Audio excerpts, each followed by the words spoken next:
Hi friends! Welcome to Storytime with the Met. My name is Hannah and I'm so happy to see you here today. You can join us for Storytime every Thursday at noon, where we'll read a new story and do a new activity.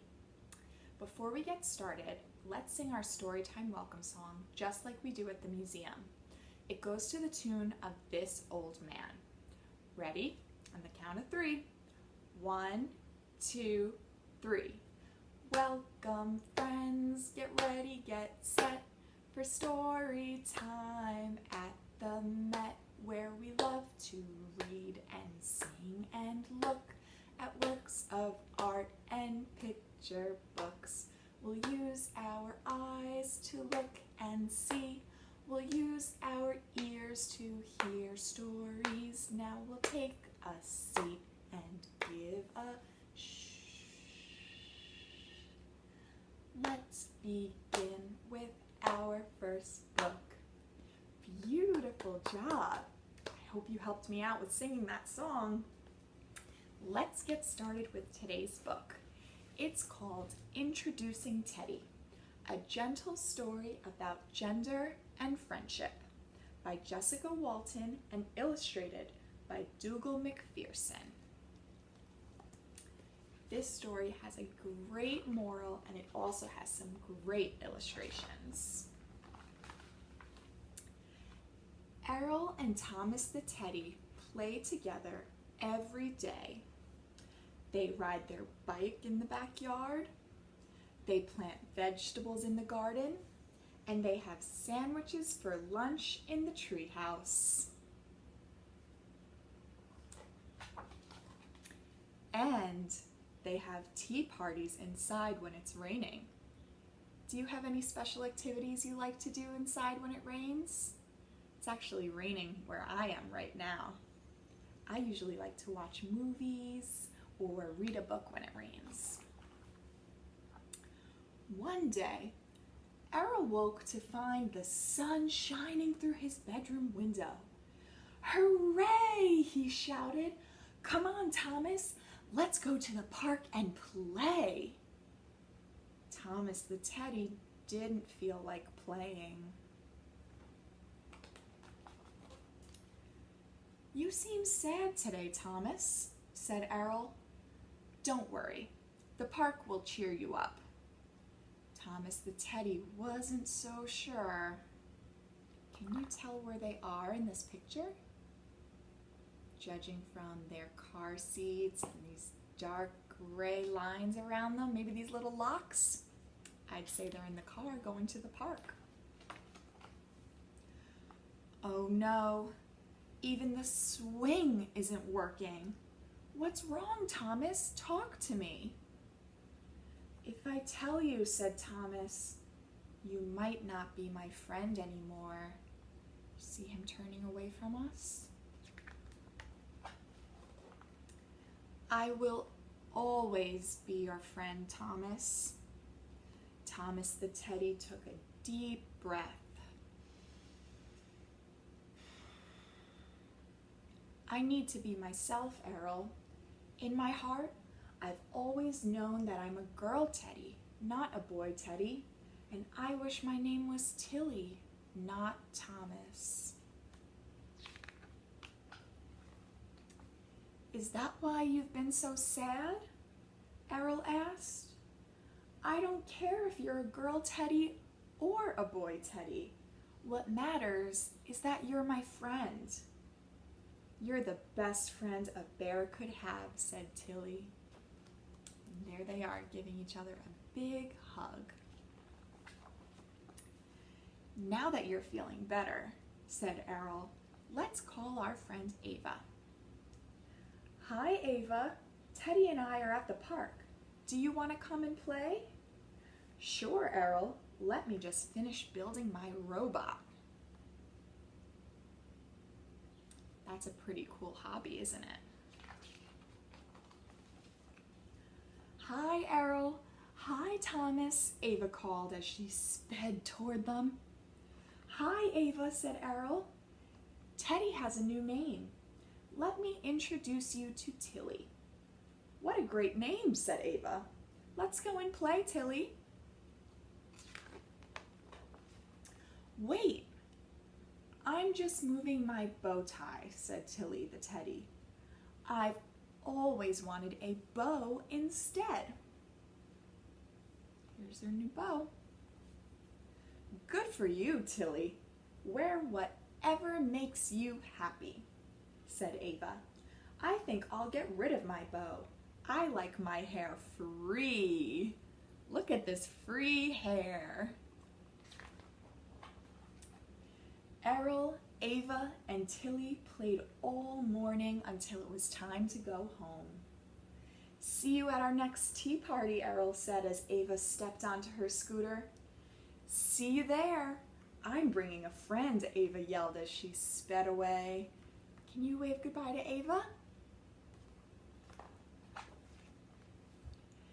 Errol and Tilly the teddy play together every day. They ride their bike in the backyard. They plant vegetables in the garden. And they have sandwiches for lunch in the treehouse.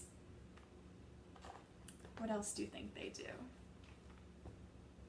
And they have tea parties inside when it's raining.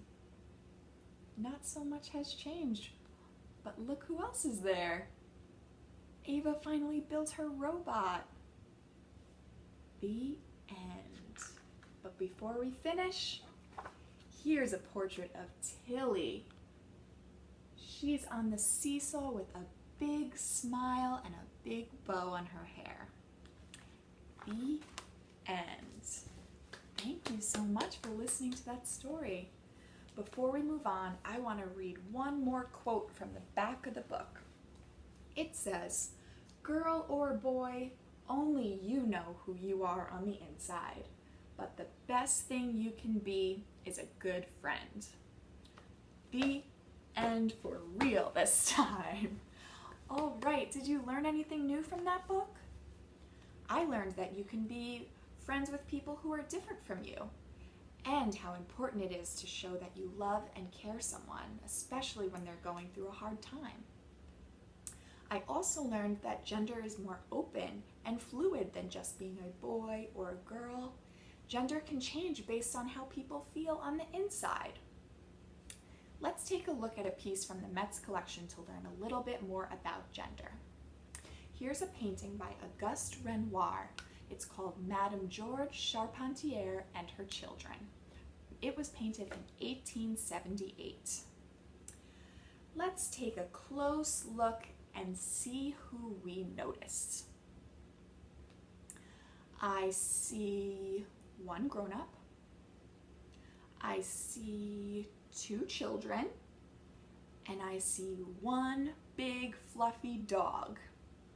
Let's look even closer at the two children. What are they wearing? And how are they wearing their hair? Based on these two things, do you think they're boys or girls? It's easy to think they're both girls, isn't it? Based on their long flowing hair and matching dresses. But one child is actually a girl and the other is a boy. The child sitting on the dog is a girl and her name is Georgette. She's sitting next to her little brother Paul, who's also next to his mother. In France, where this portrait was painted, it was customary for siblings to be dressed alike, regardless if they were boys or girls. Boys also didn't receive haircuts until they were about 3 years old, so they had long, flowy hair just like you see Paul's in this portrait. They had long curls just like their siblings. Now, after looking at this painting, it's easy to see how you can judge someone based on the clothes they wear. Today, and just like in our book introducing Teddy, people or bears can wear clothes based on what makes them happy. So for our activity today, I'm going to challenge you to find 2 or 3 things that make you the most happy. Particularly a piece of clothing or an accessory. I'll show you what I picked. I chose one of my favorite shirts. It has a big red apple in the middle and 5 dancing green figures at the bottom, and it says New York in big red writing at the top. I love it because I'm both from and live in New York, and it shows a picture by one of my favorite artists, Keith Haring. It's cozy and warm, and I love to wear it. I also chose this necklace. It's a beautiful color teal, and it's so shiny with jewels and gold details. And when I wear it, it makes me feel fancy and shiny just like it is. Now, what did you pick? I hope you're wearing the outfit that makes you feel the most like you, no matter what it looks like. Now, before we wrap up, let's sing one more song together. It's called The More We Get Together. I'll pad along the rhythm out on my legs. Can you join me? Good job. All right, starting on the count of 3. 1, 2, 3. The more we get together, together, together, the more we get together, the happier we'll be. 'Cause your friends are my friends and my friends are your friends. The more we get together, the happier we'll be. Thank you so much for joining me for Storytime today. I hope you have a wonderful day, and I hope to see you next week. Bye-bye.